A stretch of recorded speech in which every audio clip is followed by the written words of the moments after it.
ఈ పోయట్రీ పద్య భాగంలో 5 పుస్తకాలు ఉన్నాయి. యోగ గ్రంథం, కీర్తనలు, ప్రసంగి, సామెతలు, ప్రసంగి, పరమగీత. ఈ 5 పుస్తకాలు కలిసి పద్య భాగము అని అంట. కీర్తనలు అసమానమైనదని తెలియటానికి మొదటి కారణం ఏంటంటే, this is the longest book in the poetry. పద్య భాగంలో ఇది చాలా పెద్ద పుస్తకం. పద్య భాగాలు చాలా చిన్నగా ఉంటాయి, కానీ విస్తారమైన అర్థాన్ని కలిగి ఉంటాయి. ఈ కీర్తనలో అలాంటి ఆధ్యాత్మికమైన అనుభవాన్ని మనకు జ్ఞాపకము చేస్తూ ఉన్నాయి. ఆ తర్వాత బైబిల్ అంతట్లో ఈ కీర్తన గ్రంథాన్ని మాత్రమే కనీసం 7 మంది పైచిలుక మానవ రచయితలు పరిశుద్ధాత్మ పూర్ణులై రాశారు.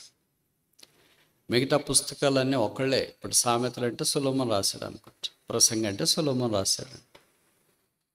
అలాగే లూకా సువార్త అంటే లూకా రాశాడు, మత్తయి అంటే మత్తయి సువార్త. కీర్తనల గ్రంథం అంటే కొంతమంది చెప్తారు దావీదు కీర్తనలని, అన్నీ కాదు, 75 దాకా దావీదు రాశాడని.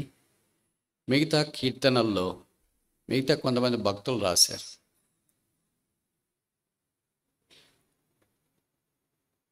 కోరహ్ కుమారులు ఆసాపు, యజ్రీడైన ఏతాము, మోషే, సొలొమోను, దాదాపు 7 మంది పేర్లు గ్రంథస్థం చేయబడుతూ వచ్చింది. కనుక బైబిల్ అంతట్లో ఈ ఒక్క పుస్తకాన్ని మాత్రం కనీసం 7 మంది మానవ రచయితలు రాయటానికి పరిశుద్ధాత్మ దేవుడు వాడుకున్నాడు.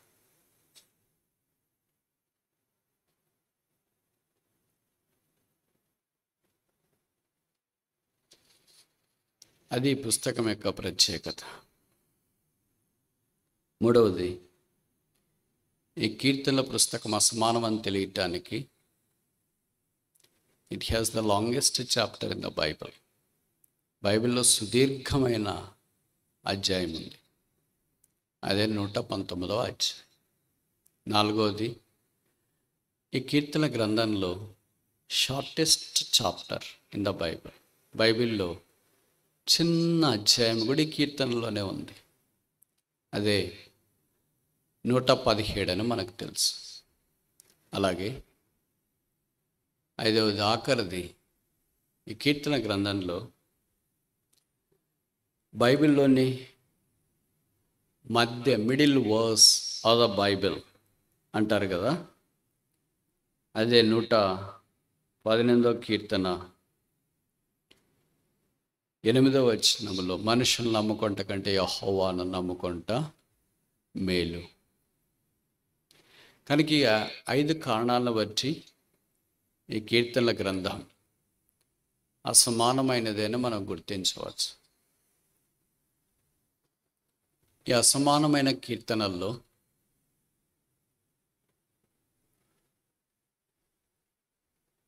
పదిహేను కీర్తనలు యాత్రా కీర్తనలు అని అంటారు. అవి 120వ కీర్తన మొదలుకొని 134వ కీర్తన దాకా 15 కీర్తనలు యాత్రా కీర్తనలు. ఈ 15 కీర్తనల్లో ఒక కీర్తన 132వ కీర్తన. ఎందుకు 15 ఉన్నాయి? 12 ఉండొచ్చుగా, 16 ఉండొచ్చుగా. ఎందుకు 15 అంటే దీనికి రకరకాలైన కారణాలు ఇవ్వబడుతూ వచ్చినాయి.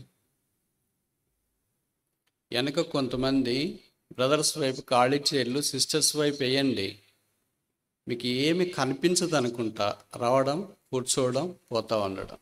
ఎండకు బయట బల్లలు ఉన్నాయి, ఉదయం నుండి చూస్తున్నా ఎవరైనా బల్లలు తీసి పెడతారేమో అని. ఇప్పటిదాకా ఎవరు పట్టించుకోలేదు, ఇలాగొస్తున్నారు అలాగే పోతున్నారు. మధ్యాహ్నం అదే బల్ల దగ్గర మీరు భోజనం చేయాల. అవి ఎంత వేడెక్కిపోయి ఉంటాయి మీకు తెలుసుగా. ఏం కనపడదా మీకు? ఆలోచన లేదా? ఏం చేస్తున్నారు? ఊరికి వచ్చి వినేది ఎవరైనా వింటారు, యూట్యూబ్లో కూడా వినొచ్చు. అర్థమవుతుందా చెప్పే మాటలు? ఒక గుంటూరు హెడ్ క్వార్టర్స్లో అట్మోస్ట్ ప్రిసిషన్లో ఏర్పాట్లు జరగాల. మీ దగ్గర జరగకపోతే ఇంకెక్కడ జరుగుతాయి చెప్పరేంటి? ఇవన్నీ ఎవరు చేస్తారు? ఇవన్నీ ఎవరు చూస్తారు? ఇలాంటివి కూడా స్టేజ్ మీద నుండి చెప్తే బాగుండదు. ఎంత చెప్పకూడదు అని అనుకుంటాం, చెప్పేటట్లు చేస్తారు. ఎందుకు పబ్లిక్గా చెప్తామంటే మిమ్మల్ని బాధ పెట్టాలని కాదు, మారతారేమో ఆశ, కనిపిస్తుందేమో కళ్ళకు వాళ్ళకు కూడా ఇది మన ఇల్లు అని అనిపిస్తుందేమో, మనం చేయాలా అని తలంపు వస్తుందేమో అని. నువ్వు ఎన్నన్ని చెప్పు, మాకేం అట్లాంటిది రాదు, మేమంటే ఏమనుకున్నామంటే మీ ఇష్టం. ఈ 15 కీర్తనలు క్రైస్తవ యాత్రను గురించి మనకు జ్ఞాపకం చేస్తున్నాయి. ఈ యాత్ర దాను మొదలుకొని బేర్షబా దాకా ఉన్న ఇశ్రాయేలీలు 12 సంవత్సరాల పైబడిన అబ్బాయిలు, 60 సంవత్సరాల లోపుతున్న పురుషులు యెరూషలేముకు వాళ్ళు ఎక్కడి నుండైనా కనీసం 3 సార్లు వెళ్ళాల. అది పస్కా పండుగ ఒకసారి, పెంతికోస్తు పండుగ ఒకసారి, పర్ణశాలల పండుగ ఒక్కసారి. అందుకే మీకు తెలుసో తెలీదు, యేసుప్రభు వారు 12 ఏళ్ల ప్రాయంలో లూకాసు వార్త 2వ అధ్యాయంలో పస్కా పండుగ సందర్భంలో యెరూషలేముకు వచ్చినట్లు వాక్యంలో మనం చూస్తాం. తల్లిదండ్రులు ఆయన విడిచి వెళ్ళిపోయిన తర్వాత తిరిగి ఆయన లేడు అని తెలుసుకొని వచ్చినారు. అప్పుడు ఆయన బోధకుల మధ్యలో కూర్చుంది దేవుని యొక్క వాక్యాన్ని గురించి మాట్లాడుతున్నప్పుడు వారు ఆశ్చర్యపడ్డారు. కనుక 12 ఏళ్ల వయసు ఉన్నప్పుడే దేవుని మందిరానికి యేసుప్రభు వచ్చినట్లు వాక్యాలను మనం చూస్తాం. ఇది ఆధ్యాత్మికమైన అలవాటు. అంటే ఇప్పుడు 12 ఏళ్ల దాకా రాకూడదని కాదు, అది పాత నిబంధన. ఇప్పుడు కొత్త నిబంధనలో యేసుప్రభు వారు పుట్టిన తర్వాత 8వ రోజుకి వచ్చినాడు మందిరానికి. 8వ రోజుకి పుట్టిన తర్వాత పచ్చి బాలింత, పచ్చి మాంసపు ముద్ద ఎవరైనా వస్తారా? సాధారణంగా రారు. ఇన్ఫెక్షన్ వస్తుందని, వాళ్ళకి శరీరం సహకరించదని రారు. కానీ యేసుప్రభు వచ్చినట్లు లూకాసు వార్త 2వ అధ్యాయంలో మనం చూస్తాం. కనుక ఈ యాత్రా కీర్తనల్లో యెరూషలేముకు వెళ్ళే సందర్భంలో వాళ్ళు వాటిని వాడుతూ వచ్చినట్లు, పాడుతూ వచ్చినట్లు, కుటుంబాలతో సహా దేవుని గానం చేస్తూ వచ్చినట్లు వాక్యంలో మనం చూస్తాం. ఎందుకు 15 ఉన్నాయి? 16 ఉండొచ్చుగా. ఎందుకు 15 ఉన్నాయి? 14 ఉండొచ్చుగా. ఎందుకున్నాయంటే చాలా కారణాలు చెప్తారు. దాంట్లో ఒక్క కారణం ఏంటంటే, మీకు పరిచయం కదా, యెషయా గ్రంథంలో 38వ అధ్యాయం అనుకుంటా, దేవునికి నమ్మకస్తుడైన ఒక రాజు మనకు కనిపిస్తున్నాడు. ఆయన పేరే హిజ్కియా అని మనం ఎరుగుదాం. ఆయనకు మానకరమైన రోగం వచ్చినప్పుడు దేవుని సన్నిధిలో గోజాడి ప్రార్థన చేసినాడు, కన్నీళ్ళు విడిచినాడు. ప్రభు ఆయన ప్రార్థన అంగీకరించినాడు. ఆయన కన్నీటిని తుడచడానికి ఇష్టపడి ఆయనతో మాట్లాడినాడు. యెషయా 38:6లో మనం చూస్తే, ఇంకా 15 సంవత్సరముల ఆయుష్ నీకు ఇచ్చేదను. 15. కనుక 15 సంవత్సరాల ఆయుష్ ఇచ్చినాడు. కనుక బహుశా ఈ హిజ్కియా దినాల్లోనే ఈ యాత్రా కీర్తనలు రాయబడినవన్నీ సంకలనం చేసి ఒక్కొక్క సంవత్సరానికి ఒక్కొక్క కీర్తన గుర్తుగా అన్ని పాడించినాడు దేవుని మందిరంలో అని ఒక అభిప్రాయం బైబిల్ పండితులది. రెండవ అభిప్రాయం ఏంటంటే, ఈ 15 మెట్లు యెరూషలేం కింద నుండి యెరూషలేం మందిరంకి వెళ్ళేదాకా ఉంటాయంట. ఒక్కొక్క మెట్టు ఎక్కినప్పుడు ఒక్కొక్క కీర్తన పాడేవారు. అలాగే 15 మెట్లు ఎక్కిన తర్వాత 15 కీర్తనలు అయిపోతే వారు మందిరంలో ప్రవేశించేవారు. అందుకే 134 కీర్తనలో రాయబడింది, యెహోవా మందిరములో రాత్రి నివసించు వార్లారా. అప్పటికి రాత్రి అయింది, వాళ్ళు లోపలికి వచ్చేసారు. కనుక ఇప్పుడు వారు దేవుని మందిర ఆవరణంలో నిల్చున్న వారని వాక్యం ద్వారా మనకు జ్ఞాపకం చేయబడుతూ ఉంది. మూడవ కారణం ఏంటంటే, ఈ 15 అనేది పాత నిబంధనలో 10 ఆజ్ఞలు, కొత్త నిబంధనలో కృప. అంటే ధర్మశాస్త్రము ప్లస్ కృప కలిస్తే కొత్త నిబంధనలు యేసుక్రీస్తు ప్రభువుగా ఎలాగ మనకు ప్రత్యక్షమయ్యాడు, ఈ 15 కూడా యేసుక్రీస్తు ప్రభువు వారి దైవత్వాన్ని జ్ఞాపకం చేసే కీర్తనలు అని అభిప్రాయం.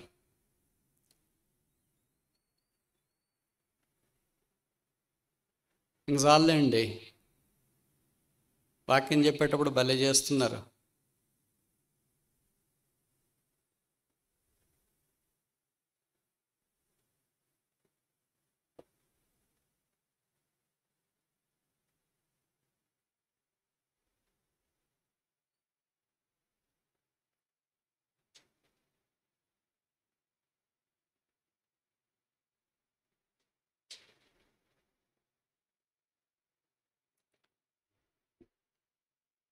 ఈ కీర్తనల ఆరంభము 120, ముగింపు 134, అంటే యాత్రా కీర్తనలు. ఆరంభ కీర్తనల్లో ఉన్న ప్రార్థన, ముగింపు కీర్తనల్లో ఉన్న స్తుతి చాలా భిన్నంగా మనకు కనిపిస్తుంది. ఎంత భిన్నమంటే, మీరు ఎవరైనా బైబిల్ విద్యార్థులు ఇక్కడ ఉంటే, వాక్యం వినాలని ఇష్టపడితే, నేను చెప్పే మాటలు అలాగున్నాయి లేదని చూడాలని కోరితే, మీ బైబిల్ని 120వ కీర్తన దగ్గర, 134వ కీర్తన దగ్గర కూడా తెరిచి ఉంచండి. ఇప్పుడు నేను చెప్పే మాటలు అక్కడ ఎలాగున్నాయి లేదో ఆలోచించండి. యాత్ర ఎలాగ ఆరంభించబడింది? 120వ కీర్తన మొదటి వచనం, నా శ్రమలో. స్టార్టెడ్ విత్ శ్రమ, శ్రమతో ఆరంభించబడింది. ఎలాగ ముగించబడింది? 134వ కీర్తన మొదటి వచనం, యెహోవా సేవకులారా, యెహోవా మందిరంలో రాత్రి నిలిచిన వారులారా, మీరందరూ యెహోవాను స్తుతించుడి. ఆరంభం ఏంటి? శ్రమ. ముగింపేంటి? స్తుతి. రెండవది, ఆరంభం ఏంటి? నా, ఏకవచనం. ముగింపేంటి? సేవకులారా, నిలిచిండు వారులారా, బహువచనం. అంటే ఒక్కడికి వెళ్ళాడు, ఇక్కడికి వచ్చేటప్పటికే దేవుని బిడ్డల యొక్క సహవాసము ఆయనకు కనిపించింది. మూడవది ఏంటి? ఆయన ప్రయాణం చేస్తూ ఉన్నాడు 120వ కీర్తనలో. ఇక్కడ 134వ కీర్తనలో ఆయన నిలిచి ఉన్నాడు. Sojourning in Psalm 120, standing in Psalm 134. 120లో ప్రయాణం చేస్తున్నాడు, 134లో నిలిచి ఉన్నాడు. 120వ కీర్తన మొదటి వచనములో ప్రార్థన చేస్తున్నాడు, మొరపెట్టి తిని. 134వ కీర్తనలో ఏం చేస్తున్నాడు? ప్రైజింగ్, దేవుణ్ణి స్తుతిస్తున్నాడు, చేతులెత్తి ఆయన నామాన్ని సన్నతిస్తున్నాడు. 124వ కీర్తనలో 120వ కీర్తనలో యెహోవా దగ్గరకు వచ్చి కొన్ని ప్రశ్నలు వేస్తున్నాడు.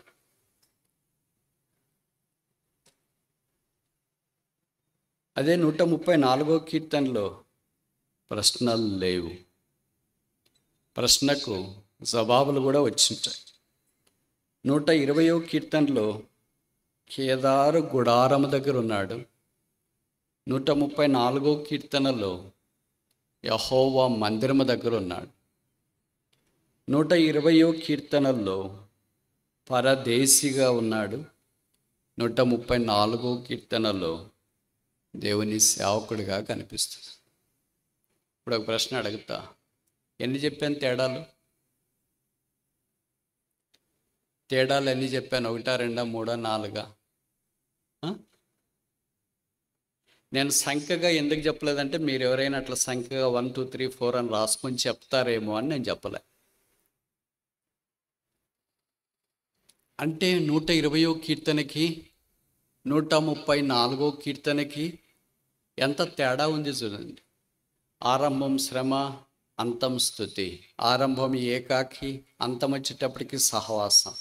ఆరంభం కేదార గుడారం, అంతం వచ్చేటప్పటికి దేవుని మందిరం.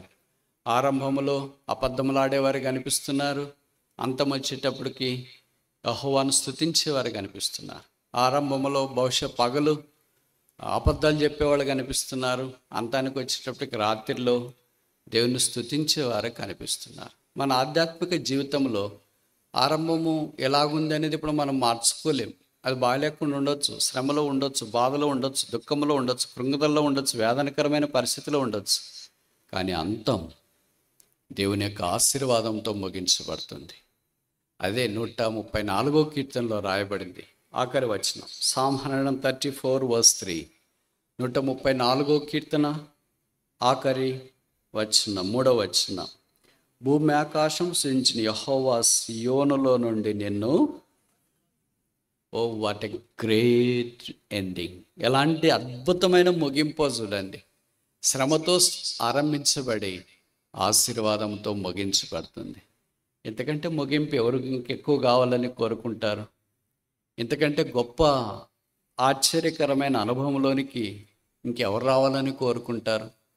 కనుక ఈ సియోను ఆధ్యాత్మికమైన ఆశీర్వాదానికి పుట్టినిల్లుగా ఉన్నట్లు వాక్యంలో మనము గమనిస్తున్నాం.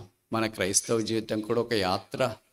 ఈ లోకంలో మనం పరదేశులుగా ఉన్నాం, పరలోకం వైపు పరుగులు తీస్తూ ఉన్నాం. యాత్రలో శ్రమలు, బాధలు, నిందలు, వేదనలు ఇవన్నీ మనల్ని చుట్టుముట్టున్నాయి. కపటమాడేవారు, అబద్ధాలు ఆడేవారు, ఇక రాసినారు కోపపడేవారు, బాణాలు వదిలేవారు, ఇలాంటి రకరకాలైన ప్రజల మధ్యలో నుండి ఆ భక్తుడు విడిపించబడి 134వ కీర్తనకు వచ్చేటప్పటికి ఎవరితో కలుస్తున్నాడు? యెహోవా సేవకులతో కలుస్తున్నాడు, సియోన్లో ఉన్న వారితో కలుస్తున్నాడు, రాత్రి నిల్చుండే వారితో కలుస్తున్నాడు, స్తుతించే వారితో కలుస్తున్నాడు, ఆశీర్వాదమునకు వారసులైన వారితో కలుస్తున్నాడు. దేవుడు మన జీవితాన్ని కూడా అలాగూ ఇదిమిద్దంగా అభివృద్ధి పొందించి ఆశీర్వదించాలని కోరుతూ ఉన్నాడు.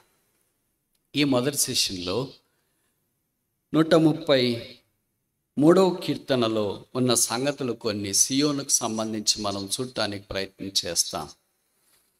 నేను నిన్నటి సాయంకాలం చెప్పాను అనుకుంటా. 132వ కీర్తన పాస్ట్ జయోన్, గతకాలపు సియోను. 133వ కీర్తన ప్రజెంట్ జయోన్, ప్రస్తుత కాల సియోను. 134వ కీర్తన ఫ్యూచర్ జయోన్, భవిష్యత్తులో ఉండే సియోను. నిన్నటి దినాన 132వ కీర్తనను ఆధారం చేసుకొని కొన్ని విషయాలు మనం పరిగెరుకోవటానికి ఆరంభించినాం. దాంట్లో 2 విషయాలు చెప్పాను. మొదటిది ద బిగినింగ్ ఆఫ్ జయోన్, సియోను యొక్క ఆరంభం. ఉదయకాలము ఆ సంగతులు కొన్ని మనం వాక్యాన్ని ఆధారం చేసుకొని చూసుకున్నాం. సాయంకాలము ద బౌంటిఫుల్నెస్ ఆఫ్ జయోన్, సియోను యొక్క సమృద్ధిని 132వ కీర్తన ఆధారం చేసుకొని కొన్ని సంగతులు మనం నేర్చుకోవటానికి పూనుకున్నాం. ఇప్పుడు ద బ్లెస్సెడ్నెస్ ఆఫ్ జయోన్, సియోను యొక్క ధన్యతను గురించి 134వ కీర్తన ఆధారం చేసుకుని ఒక 5 విషయాలు మనం నేర్చుకోవటానికి లేదా పరిగెరుకోవటానికి ప్రయత్నం చేస్తాం. ఈ మాటలు చదువుతున్నప్పుడు ఇది ఎంతో పరిచయమైన మాటలు. సహోదరులు ఐక్యత కలిగి నివసించుట ఎంత మేలు, ఎంత మనోహరం.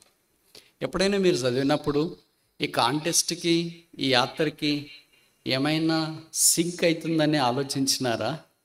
యాత్ర పోయేటప్పుడు దీని గురించి సంగతి ఏంటి అని మనం అనుకుంటాం.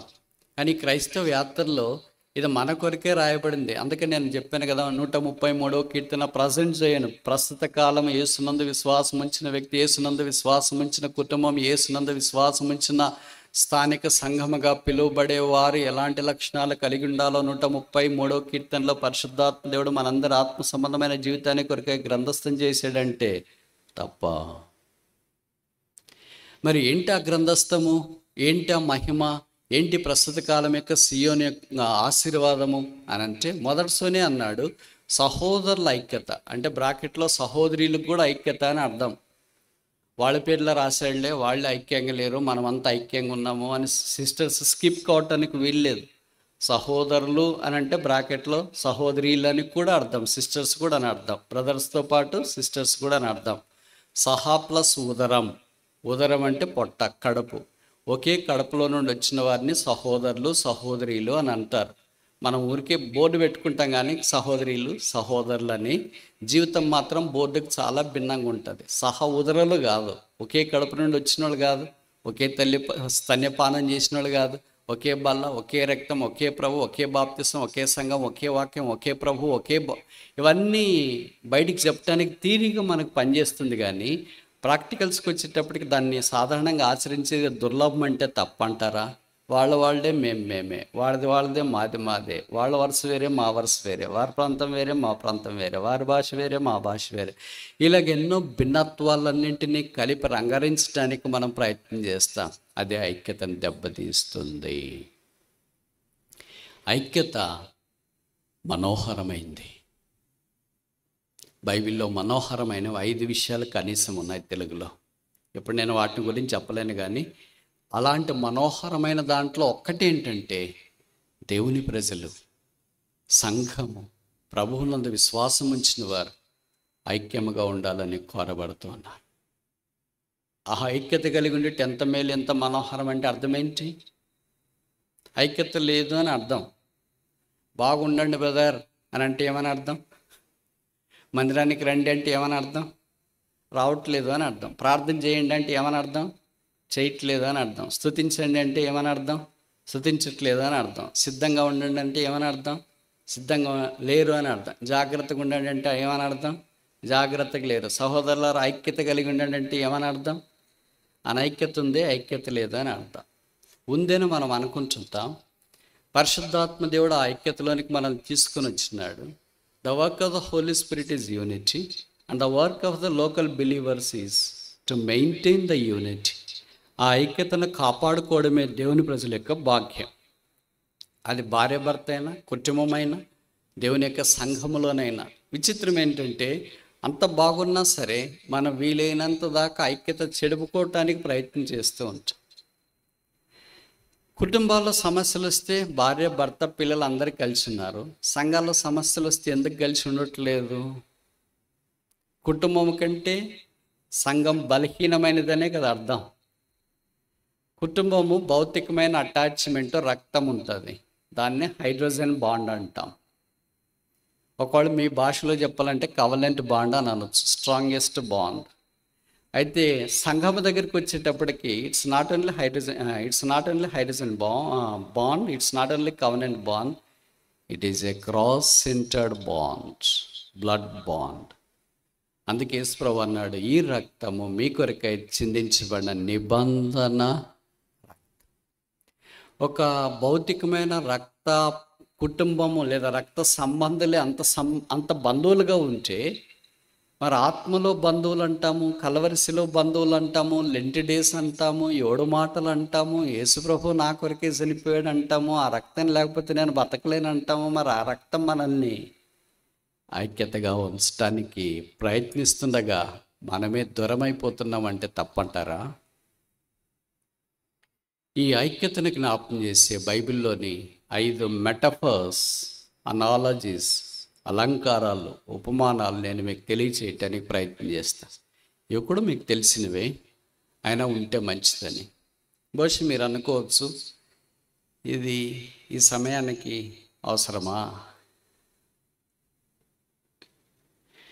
అవసరమా కాదని నాకు తెలియదు. ఇక్కడ వాక్యంలో రాశారు, 134వ కీర్తనలో 33వ కీర్తనలో రాశారు. కనుక ఇక్కడ రాశారంటే ప్రజెంట్ చేయనంటే ప్రస్తుత సియోన్ అంటే బహుశా మనం ప్రస్తుత ఆధ్యాత్మికమైన యేసును అంగీకరించిన సియోనుగా ఉన్నాం కనుక ఇది మనకు అవసరమైన మనం తలంచవచ్చు. తర్వాత చెప్తాను నేను, ఐక్యంగా లేకపోతే ఏంటి? What if I'm not in unity with God's people? దేవుని ప్రజలతో నేను ఐక్యంగా లేకపోతే ఏంటి? మనకి ఏదైనా మొదట రిజల్ట్ చెప్పాలి కదా. రిజల్ట్ చెప్తేనే, అంటే పలానా పని చేయొద్దు అని అంటే సరే చేయము, ఒకవేళ చేస్తే నష్టం ఏంటి అనేది మనకు కావాలి. ఆ నష్టాన్ని బట్టి చేయాలా వద్దని మనం గేజ్ చేసుకుంటాం. నష్టం ఎక్కువైతే వద్దులే అనుకుంటాం. నష్టం మామూలుగా మినిమం ఉంది, స్కేలబుల్ అంటే ట్రై చేస్తాం, వాట్ రాంగ్ ఈస్ దేర్ అని అనుకుంటాం. ఇప్పుడు యేసుక్రీస్తు ప్రభు మనకు అనుగ్రహించిన ఐక్యత, పరిశుద్ధాత్మ దేవుని ద్వారా మనకు అనుగ్రహించబడిన ఐక్యత మనం కొనసాగించడానికి బద్దలమై ఉన్నాం. ఒకవేళ అలాగ లేకపోతే ఏమవుద్ది, అది చివరిలో చెప్పి ముగిస్తాయి ఈ సెషన్లో. సరే, ఇప్పుడు ఐక్యతకు సంబంధించిన 5 మెటఫర్ అలంకారాల్లో మొదటిది పరిచయమైనది నిర్గమకాండం 39వ అధ్యాయం. Exodus chapter 39 verse 24. నిర్గమకాండం 39వ అధ్యాయం 24వ వచనం. Exodus chapter 39 verse 24. నిర్గమ 39:24. మరియు వారు చొక్కాయి అంచుల మీద నీల ధూమ్ర వర్ణములు గల పేనిన నూలుతో దానిమ్మ పండ్లను చేసిరి. 25. మరియు వారు మేలిమి బంగారుతో గంటలను చేసి ఆ దానిమ్మ పండ్ల మధ్యను, అనగా ఆ చొక్కాయి అంచుల మీద చుట్టూనున్న దానిమ్మ పండ్ల మధ్యను ఆ గంటలను పెట్టిరి. ఇదంతా మనకు పరిచయము. ఈ ఒక యాజకుడు ఎలాంటి వస్త్రాలు ధరించవలసింది, అహరోను సేవ నిమిత్తము ధరించవలసిన ఒక వస్త్రాల గురించి ఒక అధ్యాయం రాశారు. సాధారణంగా కొంతమంది అనుకుంటారు కదా, ఏమనంటే బట్టలు ఏమి వేసుకుంటే ఏం బ్రదర్, దాని గురించి మీరు అంత ఛాందస్యం చెప్తారేంటి అని. మేం చెప్పట్లేదు, వాక్యంలోనే రాశారు. మరి బట్టల గురించి ఒక అధ్యాయం రాయాల బైబిల్లో, రాయడం అవసరం అంటారా? కాదండి, అవి పాత నిబంధన, ఇది కొత్త నిబంధన. అంటే పాత నిబంధనలో పరిశుద్ధాత్మ దేవుడు దానికి ప్రాధాన్యత ఇచ్చినాడంటే కొత్త నిబంధనలో కూడా అంత ఇంత ప్రాధాన్యత ఉండాలి కదా. ఇది ప్రధాన యాజకుని యొక్క వస్త్రము. ఇశ్రాయేలు ప్రజలందరినీ ఆయన భరిస్తున్న సంగతి మనకు జ్ఞాపకం చేస్తుంది. దాంట్లో దానిమ్మ పండ్లు కనిపిస్తాయి. ఈ దానిమ్మ పండ్లో ఉన్న ఐక్యత ఏంటంటే, దానిమ్మ పండు బయటకు ఒకటే కనిపిస్తుంది, దాన్ని 2 భాగాలుగా చేసినామంటే దాంట్లో చాలా గింజలు ఉంటాయి, సీడ్స్. ఆ సీడ్స్ని గుజ్జులో నుండి ప్రత్యేకించలేము, అది 2 కలిసి ఉంటాయి. ఆ విత్తనాలు గుజ్జు కలిసి ఉంటాయి. అది దానిమ్మ పండ్ల యొక్క ప్రత్యేకత. మిగతా మామిడి పండు అంటే విత్తనం పక్కన తీసేయచ్చు, సపోటా పండు అంటే విత్తనాలు పక్కన తీసేయచ్చు. ఇప్పుడు మీరు తినే వేసవికాలంలో ఏమంటారు, అవి వాటర్ మెలాన్, పుచ్చకాయలు ఇవన్నీ ఉన్నాయి కదా, విత్తనం పక్కన తీసేయచ్చు. అలాగే కొబ్బరి బొండాలు పక్కన తీసేయచ్చు. విత్తనాలు కలిగినవి సాధారణంగా విత్తనాలు పక్కన తీసేసి గుజ్జు మాత్రమే తింటాం. అయితే దానిమ్మ పండ్లు అలా కాదు, విత్తనము తీసివేయటానికి వీల్లేనంతగా గుజ్జు ఉంటుంది. గుజ్జు విత్తనము 2 కలిసి ఉంటాయి. ఆ 2 తింటేనే మధురం, ఆ 2 తింటేనే స్ట్రాంగ్. ఎన్ని ఉంటాయి విత్తనాలు? 1 ఉండాలి కదా, 2 ఉండాలి కదా. అంతకంటే ఎక్కువ యాపిల్ అంటే 4 ఉంటాయి అనుకో, దీంట్లో ఎన్ని ఉన్నాయి మరి? ఇది సంఘానికి సాదృశ్యం. ఈ దానిమ్మ పండ్లో విత్తనాలు మనం లెక్కించడానికి కానన్ని ఎక్కువగా కనిపిస్తాయో, 1, 2, 3, 4 కాకుండా ఎక్కువ కనిపిస్తాయో, అలాగే యేసుప్రభు రక్తం ద్వారా కడగబడిన విశ్వాసులు కూడా దానిమ్మ పండులో ఉన్న గుజ్జు విత్తనాలతో పోలిక కలిగి ఉన్నారు. ఆ విత్తనాలు ఎవరైనా కాదు అని అనగలరా, వద్దు అని అనగలరా? డయాబెటిక్ పేషెంట్లు కూడా తినవచ్చు. రంగు, ఆకర్షణ, రుచి, శక్తి, మీరు ఇంకే పదాలన్నా చెప్పండి, విటమిన్స్, న్యూట్రిషన్స్, ఏదైనా దాంట్లో కాదనలేనంత ఉపయోగకరమైంది ఆ విత్తనాలు కలిగిన పండు. అలాగే విశ్వాసి కూడా యేసుక్రీస్తు ప్రభు రక్తం ద్వారా కడగబడిన తర్వాత అంత ఉపయోగకరంగా ఉండాలి. ఇప్పుడు చెప్పండి, దాంట్లో విత్తనాలన్నీ ఒకే సైజ్, ఒకే రంగు, ఒకే టేస్ట్ ఉంటాయా? వేరు వేరుగా ఉంటాయి. పెద్దది, చిన్నది, బాగా రుచి ఉండేది, బాగా రుచి లేనిది, ఈ వైపు రుచి ఉండేది, ఈ వైపు రుచి లేనిది, అలాగుంటుందా? ఎలాగుంటాయి? అన్నీ ఒకే రంగులో ఉంటాయి, అన్నీ ఒకే సైజులో ఉంటాయి, అన్నీ ఒకే రుచిలో ఉంటాయి, అన్నీ ఒకే పండులో మరి ఉంటాయి.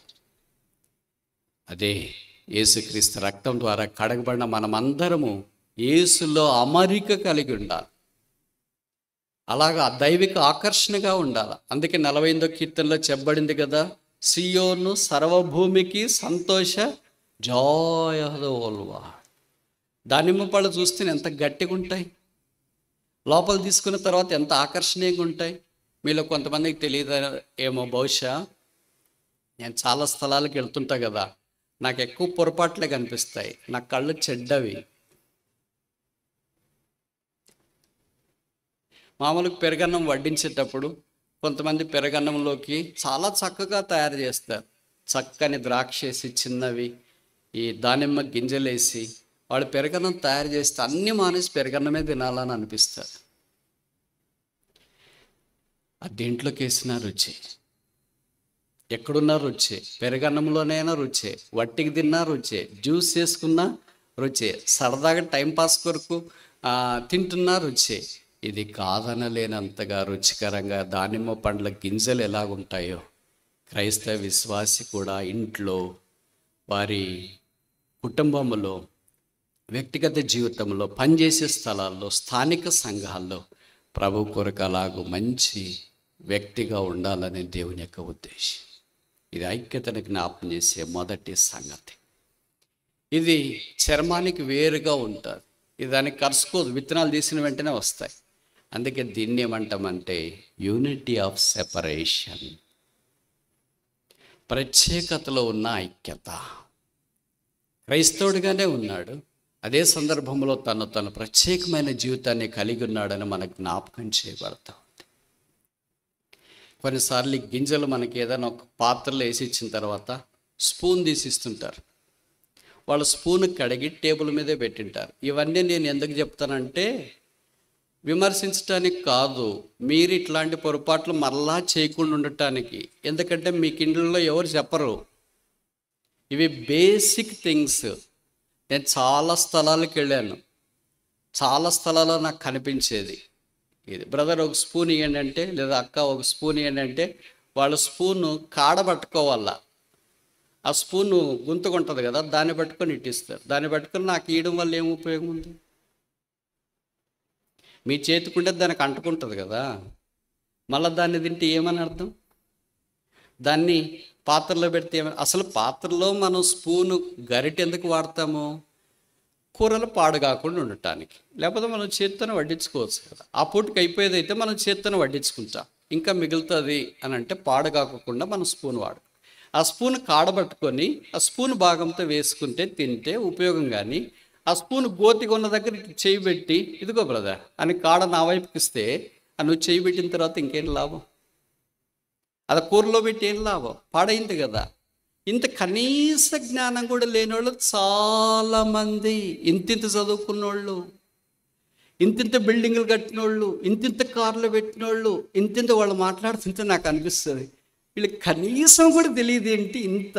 దేవుడు ఇచ్చినాడు కదా, ఇచ్చినాడు నిజమే.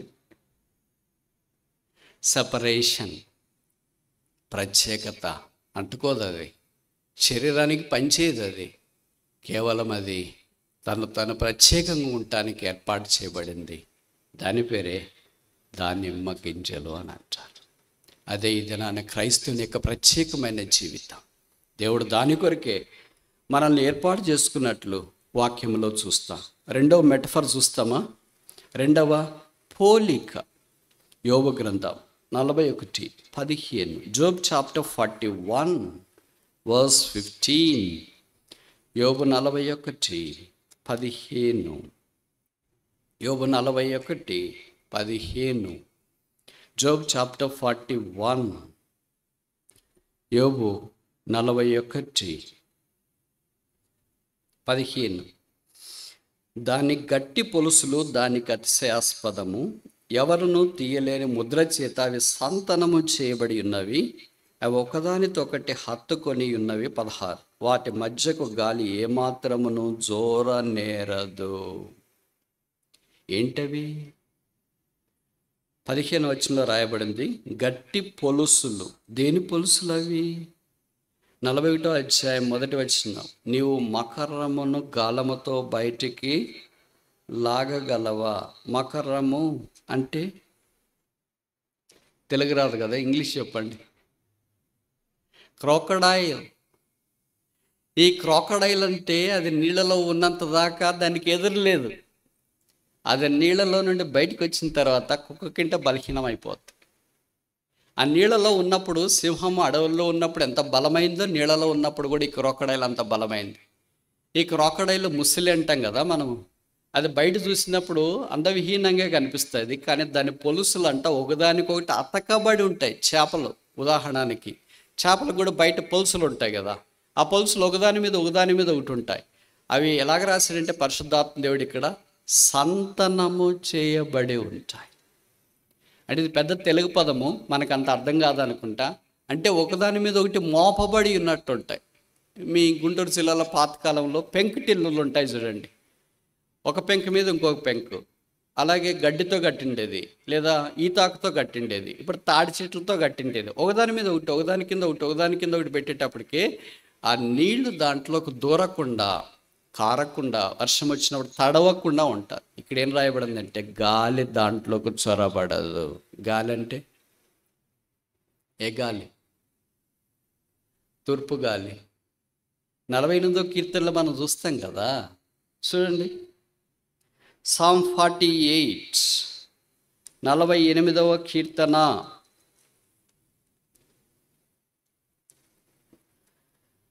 7వ వచనం. సామ్ 48 verse 7, 48వ కీర్తన 7వ వచనం. తూర్పు గాలిని లేపి తర్షీషు ఓడలు నీవు. తూర్పు గాలి అంటే అర్థమేంటి? దేవుని యొక్క శక్తి కలిగినది. కొన్ని చోట్ల సైతానికి కూడా పోలిక. ఈ సాతాను శక్తులు లేదా లోకం యొక్క గాలి ప్రభావము. గాలి అంటే మీ మాదిరి గాలి కాదు, అంటే మీరు అనుకునే గాలి ఉంటుంది కదా, ఎవరినన్నా తీసుకుని వస్తారు, బ్రదర్ వీళ్ళకి గాలి పట్టింటే ప్రార్థన చేయండి, ఆ గాలి కాదు, అంటే దయ్యం కాదు. ఇది గాలి అంటే బయట ఉండేది లోపలికి రాకుండా. అలాగే లోకము మనలోనికి రాకుండా మనమందరినీ పొలుసులుగా, ఒక ముసలి నీళ్ళలో ఉంటే ఎంత బలమో ఒక విశ్వాసి సంఘములో ఉంటే అంత బలం. కానీ విచిత్రం ఏంటంటే ఇప్పుడు విశ్వాసి నీళ్ళలో నుండి బయటికి పోయినాడు. బయటికి పోయి ఏమనుకుంటున్నాడు? చేప బయట ఉంటే ఏమవుతుంది? నీళ్ళు బయట. ముసలి నీళ్ళు బయట ఉంటే ఏమైద్ది? మీకు తెలుసో తెలియదు, దగ్గరలో సముద్రం లేదు కదా, బాపట్లకు పోవాలా. బాపట్ల అయినా మంచిదే, సేఫ్ బీచ్. అలలు వస్తాయి కానీ ముసుళ్ళు అక్కడ ఉండవు. కొన్ని స్థలాలకు వెళితే ముసుళ్ళు ఉంటాయి. అండమాన్ నికోబార్ దీవులకి వెళితే అది ప్రశాంతంగా ఉంటుంది కనుక ముసుళ్ళు ఉంటాయి. దానికి బయట బోర్డు పెట్టింటారు, అంటే బీచ్కి మనం వెళ్ళక మునిపే రాసిస్తారు, ఇక్కడ క్రొకడైల్స్ ఉన్నాయి జాగ్రత్తగా ఉండండి అని. ఏమున్నాయా అని ఇటు చూస్తే ఈ మధ్యలో ఒకసారి వెళ్ళినప్పుడు అది దగ్గరకు వచ్చి ఇట్లా వేస్తుంది. ఎంత దగ్గరకు వచ్చింది నీళ్ళలో. మనం దూరంగానే బయట ఉన్నాం, అది వేరే విషయము. అంటే మనకు కనిపిస్తూనే ఉంది. అది నీళ్ళలో ఉన్నంత దాకా దేనికైనా అది సవాలు విసలగలదు. అందుకే 41వ అధ్యాయం అంతా బైబిల్లో దాని శక్తిని గురించి గ్రంథస్థం చేయబడింది. అలాగే యేసుక్రీస్తు ప్రభు యందు విశ్వాసం ఉంచిన వ్యక్తి సంఘములో ఉన్నంత దాకా, వాక్యం చేతబట్టినంత దాకా, పరిశుద్ధాత్మ దేవుని ద్వారా నడిపించబడేంత దాకా లోకములో ఎలాంటి పోరాటాన్ని ఆయన ఎదుర్కోగలడు. ఒక్కసారి అది నీళ్ళలో నుండి బయటికి వస్తే అది సామాన్యమైన బలహీనమైన జంతువుగా మార్చబడుతుంది. దేవుని జనమా, దేవుని యొక్క సంఘానికి వెలపట్ట, ఐక్యతకు వెలపట్ట, పరిశుద్ధాత్మ దేవునికి వెలపట్ట, సహవాసానికి వెలపట్ట, పొలుసులు అనుసంధానము లేకుండా, సంతు చేయబడకుండా గాలి దూరేటట్లుంటే నష్టం జరుగుతుంది. జాగ్రత్త. ఇప్పటికే చాలా నష్టాల్లోనికి వెళ్ళాం. అయినా మార్పు రాకపోతే, అయినా బుద్ధి రాకపోతే నష్టమా పరిమిత. ఇది మనకు ఆధ్యాత్మికమైన పాఠాన్ని ఇట్టే జ్ఞాపకం చేస్తుంది అని మనం ఎరుగుదాం. అందుకే మకరాన్ని గాలముతో ఎవరైతే ఎలాగో లాగలేరో, యేసుక్రీస్తు ప్రభు ద్వారా పట్టబడిన వారికి కూడా అంత భద్రత ఉంది. యూనిటీ ఆఫ్ సేఫ్టీ, భద్రత కలిగిన ఐక్యత. మూడవది చూస్తామా? ఇక్కడే 133వ కీర్తన 2వ వచనం. Psalm 133 verse 2. అది తల మీద పోయబడి అహరోను గడ్డం మీదుగా కారి అతని అంగీల అంచు వరకు దిగజారిన పరిమళ తైలం వలె నుండును. పరిమళ తైలం అంగీ. ఇక్కడ వ్యక్తి పేరు రాశారు, ఆయన పేరే అహరోను. గడ్డాన్ని గురించి ప్రస్తావించిన. ఇప్పుడు నేను కొన్ని ప్రశ్నలు అడిగినా, ఎందుకంటే మీకు తెలియదని కాదు, మీ మనస్సు వాక్యం మీద కేంద్రీకరింప చేయడానికి ఇది ఒక చిరు ప్రయత్నం. బైబిల్లో గడ్డం వదిలిన వాళ్ళు ఎంతమంది ఉన్నారు? పాత నిబంధనలు ఎంతమంది, కొత్త నిబంధనలు ఎంతమంది, మొదటి వ్యక్తి ఎవరు, ఆఖరి వ్యక్తి ఎవరు? ఇట్లాంటివి కూడా బైబిల్లో రాశారు వదరా. అయితే నేను కూడా గడ్డం వదులుతాను, మీరు ట్రై చేయొద్దు. ఇది అహరోను గడ్డం అంటే అహరోను వస్త్రం, అది ప్రత్యేకమైంది. అహరోను ఒక్కటే గడ్డం ఒకటి తీసుకుని వస్త్రాలు మానేస్తే అది కుదరదు. నువ్వు వేసుకుంటే పూర్తిగా అట్లా వేసుకో, వస్త్రాలతో సహా. ఆయన ఎలాంటి వస్త్రాలు ధరించినాడు అలా బైబిల్లో రాశారు కదా. అహరోను గడ్డం ఏ జ్ఞాపకం చేస్తుందంటే, అది శరీరాన్ని తాకకుండా తైలం పైనుండి కింద దాకా వస్తుంది. తల మీద పోయబడిన తైలం గడ్డం మీదుగా శరీరాన్ని తాకకుండా అంగే మీదుగానే వస్తుంది. అంటే అర్థం ఏంటి? There is not touch to the body. శరీరాన్ని తాకడం లేదు. అంటే శరీరం ఏం జ్ఞాపకం చేస్తుంది? పాపాన్ని జ్ఞాపకం చేస్తుంది. శరీరానికి బయట వస్త్రం ఏం జ్ఞాపకం చేస్తుంది? పరిశుద్ధతను జ్ఞాపకం చేస్తుంది. యూనిటీ ఆఫ్ సాంక్టిఫికేషన్, పరిశుద్ధతలో ఐక్యత. ఆ పరిశుద్ధతే యేసుక్రీస్తు ప్రభువు. ఈ అహరోను యొక్క వస్త్రాన్ని బట్టి ఆయన ప్రధాన యాజకుడని గుర్తించడానికి పాత నిబంధనలో అవకాశం ఉండేది. ఇప్పుడు కొత్త నిబంధనలో రక్షణ వస్త్రాన్ని ఆయన ద్వారా మనం ధరించుకున్నాం కనుక పరిమళ తైలాలు చాలా ఉన్నాయి, కనీసం 5 రాయబడ్డ బైబిల్లో. కానీ స్థూలంగా 3 రకాలు మనం గమనిస్తాం. యాకోబు ఆదికాండం 28వ అధ్యాయంలో రాత్రి తలగడగా రాతిని తీసుకొని పడుకున్న తర్వాత ఆయన కలగన్నాడు, ఉదయం లేచినాడు, ఆ రాతిని నిలువబెట్టి దాని కొన మీద నూనె పోసి అని బైబిల్లో మనం చూస్తాం. కనుక మొదట తైలము లేదా నూనె అనే మాట అక్కడ కనిపిస్తుంది. అంటే దేవుని మందిరం దగ్గర, where the house of God is there the anointing. దేవుని మందిరం ఎక్కడుందో అక్కడ అభిషేకం, అక్కడ తైలము మనకు కనిపిస్తుంది. విచిత్రం ఏంటంటే, అన్న యుద్ధం నుండి ప్రాణాలను అరిచేతిలో పట్టుకొని పారిపోయే వ్యక్తి దగ్గర నూనె ఎలాగొచ్చింది? ఇప్పుడు ఎవరైనా మనమే ఉన్నాం అనుకోండి, పరీక్షకో లేకపోతే అటో ఇటో చాలా తొందరలో వెళుతున్నామంటే మనం వెళ్ళే పనిని బట్టే మనం ఆ సామాగ్రి తీసుకెళ్తాం. ఎక్కడికి వెళ్ళినా ఒకటి మాత్రం ఖచ్చితంగా తీసుకెళ్తాం. అదేంటో నాకంటే మీకు బాగా తెలుసు. ఏంటది? Smart phone. అది ఏ స్థలానికి పోయినా తీసుకెళ్తాము. పాత నిబంధన దినాల్లో లేకపోతే పాత కాలంలో అవి లేవు కదా. మరి ఏం తీసుకెళ్ళాడు? ఒక కర్ర, నూనె బుడ్డి.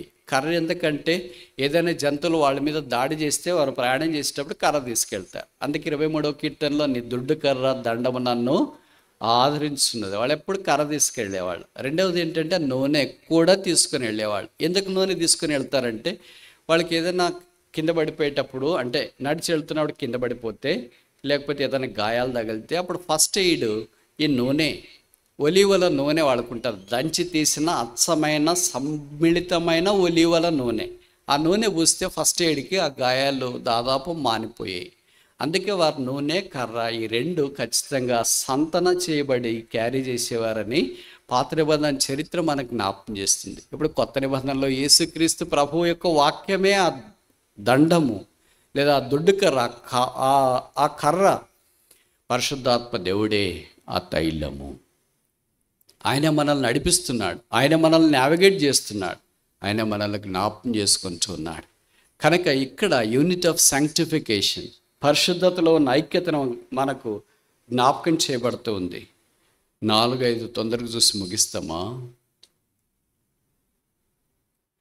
పరమగీతం 4వ సంగతి, పరమగీతం 6వ అధ్యాయం 6వ వచనం. పరమగీతం 6వ అధ్యాయం 6వ వచనం. పరమగీతం, song of Solomon chapter 6 verse 6, 6వ అధ్యాయం 6వ వచనం. నీ పలువరస కత్తెర వేయబడినవియు కడగబడి ఇప్పుడే పైకి వచ్చినవి ఉన్నాయి. జోడు పిల్లలు కలిగి ఒకదాన్నైనాను పోగొట్టుకొనక సుఖముగానున్న గొర్రెల కదుపులను నీ పలువరస కత్తెర వేయబడినవాయి. నాలుగో మెటఫర్ ఐక్యత అనే దానికి నాలుగవ ఉపమానము లేదా అలంకారము పోలిక ఏంటంటే పలువరుస. టీత్, డెంటిషన్ అంటాం కదా, పళ్ళు. కొంతమంది ముఖం వర్చస్సు బాగుంటుంది, తర్వాత శరీర వర్చస్సు కూడా బాగుంటుంది, రంగు బాగుంటుంది, కానీ నవ్వితే చూడబుద్ధి కాదు. అందుకే వాళ్ళు మాస్క్ కూడా పెట్టుకొని ఉంటారు. ఇప్పుడు కూడా కొంతమంది అలాగే చేతి పెట్టుకొని నవ్వుతుంటారు. ఎందుకంటే వాళ్ళ పర్వాల్సిన నవ్వితే చూడబుద్ధి కదని అందరికంటే మొదట వాళ్ళకి తెలుసు. ఎదుటోళ్ళు చూసిన తర్వాత పక్కన ముఖం తిప్పుకుంటారేమో అని. కొంతమంది ముఖాల్లో ఆ చిరునవ్వు నవ్విన వెంటనే పళ్ళు, అబ్బా బ్రదర్ తెల్లగా కర్నూలు బియ్యపు గింజలా ఉన్నాయి, సోనా మసూర్. ఆ పలువరుస అంత అందాన్ని ఇస్తుంది. ఒకవేళ మనమంతా బాగున్నాం అనుకోండి, రెండు పళ్ళు వరుస, పై పళ్ళ వరుస కింద వరుస రెండు లేవనుకోండి, అప్పుడు ఏమైంది? ఏమవుతుంది తెలీదా? రేపు రాత్రి తెలుస్తుంది.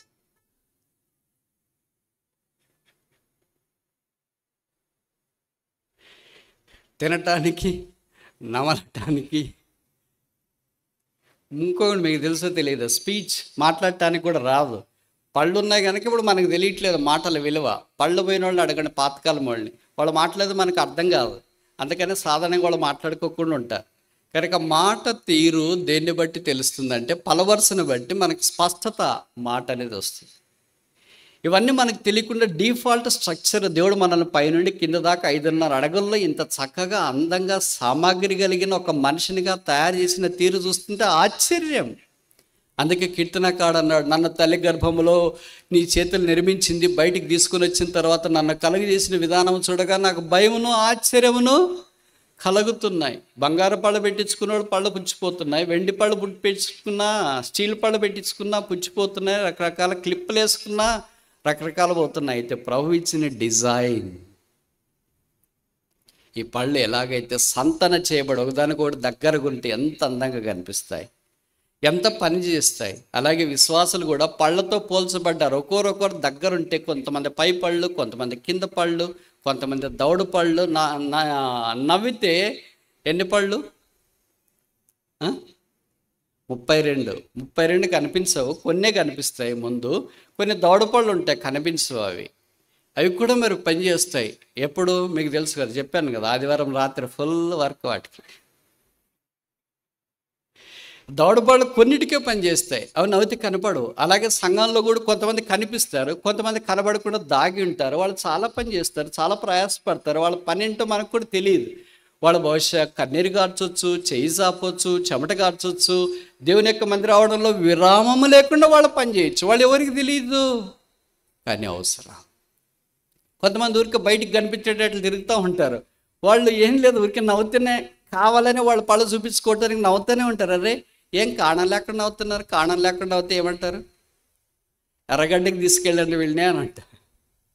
అలా కారణం లేకుండా తమను తాము కనపరుచుకునే వాళ్ళు ఉంటారు. ఏం కారణం ఉండదు అక్కడ, అయినా కనపరుచుకోవాలని ప్రయత్నం చేసే పళ్ళు కలిగిన విశ్వాసులు కొంతమంది ఉంటారు.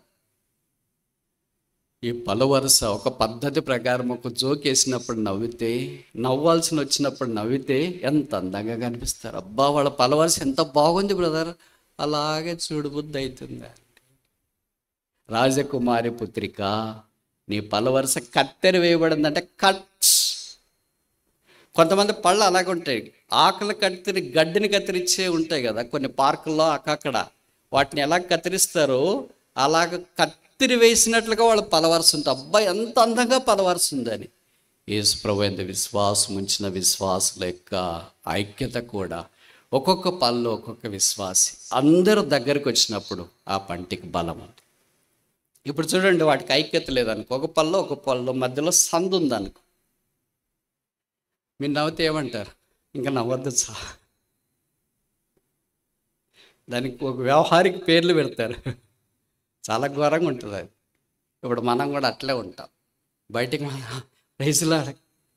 సందులు ఉన్నాయి చూసుకోండి, ఉన్నాయి. మరి ఏం చేస్తాం? అందవిహీనం కనిపిస్తున్నాం. అందుకే వ్యక్తులు అందవిహీనం, కుటుంబాలు అందవిహీనం, సంఘాలు అందవిహీనం కనిపిస్తున్నాయి. ఎందుకంటే దగ్గరగా వచ్చి సంతన చేయబడలేదు, కత్తిరి వేయబడలేదు. ఆ కారణం చేత అందవిహీనంగా కనిపిస్తాయి. దాంట్లో నుండి నోటి మాటలు సరిగా రావు. ఏం తిన్నా ఏమంటారు కొంతమంది, టూత్ పిక్ ఇవ్వండి బ్రదర్ అంటారు తిన్న తర్వాత. ఎందుకంటే పళ్ళల్లో ఇరుక్కునింది, పళ్ళ సందల్లో ఇరుక్కునింది. ఇరుక్కున్న తర్వాత ఏంటి, నువ్వు ఎంతసేపు అయినా ఉండు, అది బయటకు వచ్చేదాకా నీకు నెమ్మది ఉండదు. అలాగే కళ్ళల్లో నలుసు ఉంటే అది బయటకు వచ్చేదాకా ఇంకా అదేం నీకు అంత కీడి చేయకపోవచ్చు. ఒక ఆవాల గింజ ఉంది, ఒక జీలకర్ర ఉంది, ఒక సోంపు ఉంది, పళ్ళ మధ్యలో ఎక్కడో ఇరుక్కునింది అనుకోండి, అదేం కీడి చేయదు, అదేం నష్టం కలిగించదు. ఎప్పుడో బ్రష్ చేస్తే అది బయటకు వస్తుంది. కానీ నీకున్న ఫీలింగ్ ఏంటంటే ఇది బయటికి రాదు, ఇది బయటికి రాదు, ఇది బయటికి రాదు, దాన్ని బయటికి తీసేదాకా అంత ప్రయత్నం చేస్తావేంటి. అలాగే ఆత్మ సంబంధమైన ఏకత్వం కొరకు ప్రయాసపడుతున్నప్పుడు శత్రువు సాతాను తూర్పు గాలి రేగి బయటకు వచ్చి మన మీద దాడి చేస్తున్నప్పుడు ఇది తీసేస్తే ఎంత బాగుండని ఎప్పుడైనా అనుకున్నట్లు గుర్తుందా? ఈ ఫాలోవర్స్ మనకి ఏ జ్ఞాపకం చేస్తుందంటే యూనిటీ ఆఫ్ స్ట్రెంగ్త్, బలం. పళ్ళేంటి? బలం. ఈ పళ్ళ లేకపోతే ఇంక బలం లేదు. అందుకనే వాళ్ళు ఏంటి బ్రదర్ అన్నం తింటున్నారు? లేదు బ్రదర్ అన్నం తినట్లేదు. మరి ఏం తింటున్నారు? లిక్విడ్స్. ఎందుకని? పళ్ళు పని చేయట్లేదు, అందుకే ట్యూబ్స్ ద్వారా పంపిస్తున్నారు, లేకపోతే నోటి ద్వారానే లిక్విడ్స్ పంపిస్తున్నారు. వాళ్ళకి తినటానికి పళ్ళు పని చేయవు. ఇప్పుడు చెప్పండి, తినగలిగిన కుర్రోళ్ళు, మంచి మాంసపు ముక్కలు ఇవన్నీ తినగలిగిన కుర్రోళ్ళు ఎంత బలం ఉంటుందా? లేకపోతే పడక మీద పెట్టి వాళ్ళకు రోజు అదేంటి లిక్విడ్స్ పోస్తూ ఉన్నారు అనుకోండి, పాలు, రాగి జావను, ఏదో గంజు ఏదైనా పోస్తుంటే వాళ్ళు బలంగా ఉంటారా? ఎవరు బలంగా ఉంటారు? తెలీదా? చెప్పరేంటి? ఇంత చిన్న మేము ఎట్ట చెప్పేది బ్రదర్? మరి మీరు విచిత్రంగా, అసలు గుంటూరు జిల్లా అంటే ఏమనుకుంటున్నారు? మీకు తెలుసు కదా, అలాగూ లిక్విడ్స్ తీసుకునే వాళ్ళు ఎంతో బలహీనంగా ఉంటారు. అంటే ద్రవ పదార్థం తీసుకునే వాళ్ళు ఎంతో బలహీనంగా ఉంటారు. అదే మాంసము లేదా ఘన పదార్థం తీసుకునే వాళ్ళు బలంగా ఉంటారు. మన సంగతి ఏంటి? ఇప్పటిదాకా ఐక్యతను గురించిన 4 అలంకారాలు చెప్తూ వచ్చిన. మొదటిది ఏంటి? దానిమ్మ పండ్లు.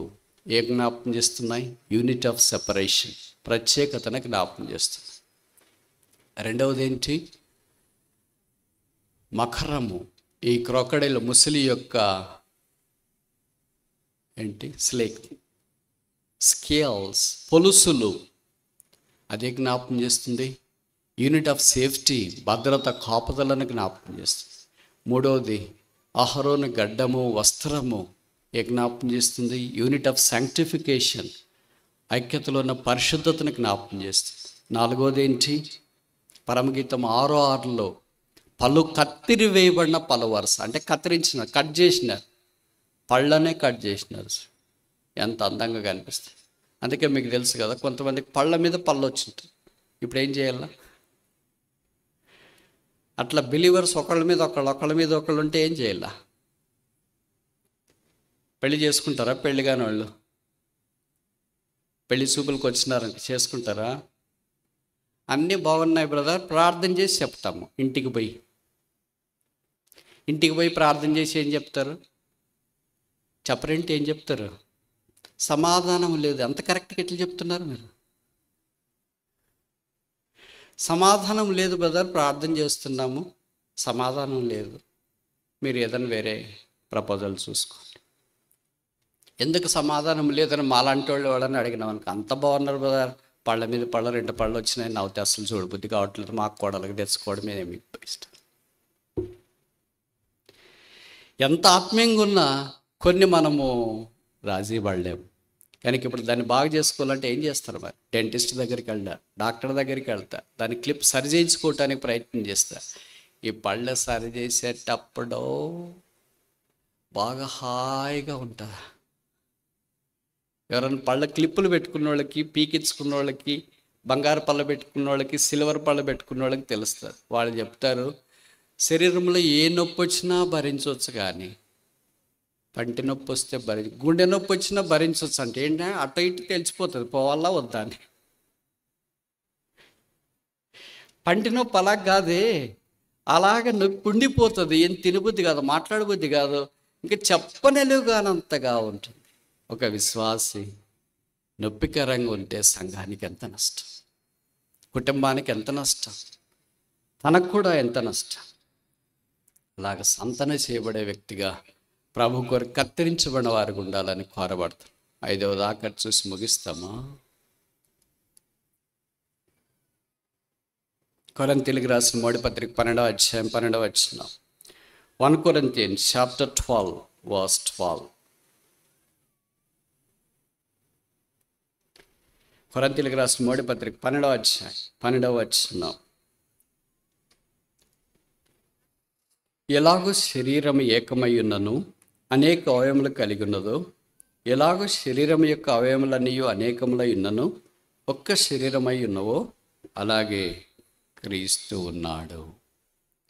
కనుక ఐక్యతను గురించిన ఆఖరి పోలిక ఏంటంటే మనుషుని యొక్క శరీరం. మనుషుని యొక్క శరీరము యేసుక్రీస్తు సంఘం యొక్క ఐక్యతకు ఇన్క్రెడిబుల్ మెటఫర్, అసమానమైన అలంకారం. ఇంకా దీన్ని మించింది లేదు. ఎందుకంటే ప్రతి ఒక్కరికి ఇది ఉంది, ప్రతి ఒక్కరికి ఇది కనిపిస్తుంది. తల వెంట్రుకలు మొదలుకొని తల మీద అరికాల దాకా అవయవ నిర్మాణం దేవుడు చేసినాడు. ఈ అవయవాల్లో ఎంత సింఫోనీ అంటే ఎంత ఏకత్వం ఉంటుంది చూడండి. ఒక దోమ వచ్చి చేతి మీద వాలింది అనుకోండి, వెంటనే మైండ్కి సిగ్నల్స్ పోతాయి. మైండ్ ఏం చేస్తుంది? ఇంకొక చేతికి ఆజ్ఞాపిస్తుంది. ఏమని? ఆ దోమను కొడతావా, అది రక్తం పీల్చొచ్చా. కనుక తెలియకుండానే వేరే చెయ్యి. అక్కడ దురదేసింది అనుకోండి, తెలియకుండానే వేరే చెయ్యి. అలాగే శరీరంలో ఒక బాధ కలిగినప్పుడు మనం వెళుతూ ఉన్నాము, కాలికి ఏదైనా ముళ్ళు గుచ్చుకునింది అనుకోండి, బాగా గుచ్చుకున్నదిలే అని చెయ్యి అనుకుంటుందే. మనమైతే ఏమనుకుంటే ఎప్పుడు గుచ్చుకుందామా అని ఎదురు చూస్తున్నాము కదా, గుచ్చుకున్నాయి. వెంటనే మనకు తెలియకుండానే ఆటోమేటిక్గా డిఫాల్ట్గా చెయ్యి అక్కడికి వెళ్తుంది, ముళ్ళు తీయటానికి ప్రయత్నం చేస్తుంది. గాయమైందా లేదా చూసుకుంటాం, ఫస్ట్ ఎయిడ్ చేసుకుంటాం. అబ్బా నా కాలుకి ఇంత దెబ్బ తగిలిందే, కాళ్ళు మండిపోతున్నాయి, ఎండకి ఇలాగైంది ఏంటి అని శరీరాన్ని గురించి, తల వెంట్రుకల గురించి అరికాల దాకా ఏ భాగం నాకు ఇష్టం లేదనే వాళ్ళు ఉన్నారండి. ఇంకా తల వెంట్రుకల గురించి చెప్పనలేవు కాదు, దానికి ఇప్పుడు ఎన్ని వచ్చినాయో. పురుషులకైతే ఇది బాల్డ్ హెయిర్, బట్టతల వస్తుందని దానికి పోగటానికి చాలా ప్రయత్నం చేస్తున్నారు. అయినా ఏం చేస్తాం, బట్టతల వచ్చేటప్పటికే క్యాప్ పెట్టుకొని తిరుగుతున్నారు. మందిరాలకు కూడా వచ్చి కూర్చుంటున్నారు అట్లే క్యాప్ పెట్టుకొని. ఏమంటే సిగ్గేస్తుంది బ్రదర్ అన్నాను. ఎందుకు? తల్లి గర్భంలో నుండి వచ్చింది అట్లేగా, తర్వాతేగా వెంట్రుకలు వచ్చింది. తల మీద అలాగే పెరిగినాయి కదా, దాని తర్వాత వెంట్రుకల యొక్క రూపు అది ఇది మారేటప్పటికి మళ్ళీ కలర్లు వచ్చినాయి, రంగులు వచ్చినాయి, రకరకాలుగా మార్చేస్తున్నారు. ఇప్పుడు నలుపు పోయింది, తెలుపు పోయింది, బ్రౌన్ వచ్చింది. ఎన్ని రకరకాలు మారుస్తున్నారో. తల వెంట్రుకలు కటింగ్ చూస్తే ఆశ్చర్యం వేస్తుంది. ఎందుకు ఇలాగ కట్ చేసుకున్నారు అని అంటే వాళ్ళు దానికి చాలా జవాబులు చెప్తారు. కొంతమంది బీటెక్ పిల్లలు నా దగ్గరకు వస్తుంటారు పరిచయం చేయడానికి. ఏం బ్రదర్ చాలా బాగుంది హెయిర్ కట్. కాదు అంకల్, మా క్లాస్లోన ఒకడు ఇటు చేయించుకున్నాడు, నన్ను కూడా తీసుకెళ్ళి చేయించాడు. చాలా బాగుంది బ్రదర్ మీ కటింగ్, మీ ఊర్లో కూడా ఇట్లాంటి కటింగ్ చేస్తారా అని అడిగా. ట్రెండ్ అంటే న్యూ ట్రెండ్ రకరకాలుగా మారుతుంది. ఒక తల వెంట్రుకల గురించి అంత జాగ్రత్త, ముఖంను గురించి జాగ్రత్త, దేహం వేళ్ళను గురించి జాగ్రత్త, దేహం అంతటిని గురించి ఎంత జాగ్రత్త. 60-70 ఏళ్ల తర్వాత ఈ దేహాన్ని తీసుకెళ్ళి ఊరు వెలపట పడేసి భూమిలో పాతిపెట్టి బయటకు వచ్చిన తర్వాత ఫోటో పెట్టుకొని మా అంకుల్ ఇట్లుండ, మా ఆంటీ ఇట్లుండ, మా ఆయన ఇలాగుండ, మా ఆవిడ ఇలాగుండ, మా పిల్లలు ఇలాగుండ అని చూసే ఈ దేహాన్ని గురించి ఇంత శ్రద్ధ ఉంటే యేసు దేహమైన సంఘాన్ని గురించి ఇంకెంత శ్రద్ధ ఉందా? ఈ చిత్రం ఏంటంటే మన దేహం 70 ఏళ్ళు 80 ఏళ్ళు అయిపోయిన తర్వాత మట్టిలో కలిసిపోతే కానీ యేసు దేహమైన సంఘము, సార్వత్రిక సంఘం, ప్రభు వచ్చేదాకా అలాగ నిలిచుండే సంఘం, సహోదరుల ఐక్యత కలిగి నివసించుట ఎంత మేలు, ఎంత మనోహరం. ఇప్పుడు ఇది మనకి ఏ జ్ఞాపకం చేస్తుంది? దేహము, యూనిటీ ఆఫ్ స్పిరిచువాలిటీ, ఆధ్యాత్మికమైన ఏకత్వం. 5 రకాలైన ఏకత్వం ద్వారా ఇప్పుడు మనము 134వ కీర్తనలో రాయబడినట్లుగా ఆశీర్వాదంలోనికి మనం తీసుకురాబడతాం. 133వ కీర్తనలో కూడా ఆ మాట రాయబడింది, చూసి ముగిస్తాం. Psalm 133, 133వ కీర్తన 3వ వచనం. సియోను కొండల మీదికి దిగివచ్చు హెర్మోను మంచు వలె నుండును, ఆశీర్వాదమును శాశ్వత జీవమును అచ్చట నుండవలని యెహోవా సెలవిస్తున్నాడు. ఎందుకు మనకు ఆశీర్వాదం లేదు అని అంటే, because there is no unity, there is no blessing. బాగా మీరు గుర్తుపెట్టుకోవాలా. There are an number of reasons as to why a believer is not blessed. One of the major reasons as to why a believer is not blessed is because is not in unity with the body of Christ.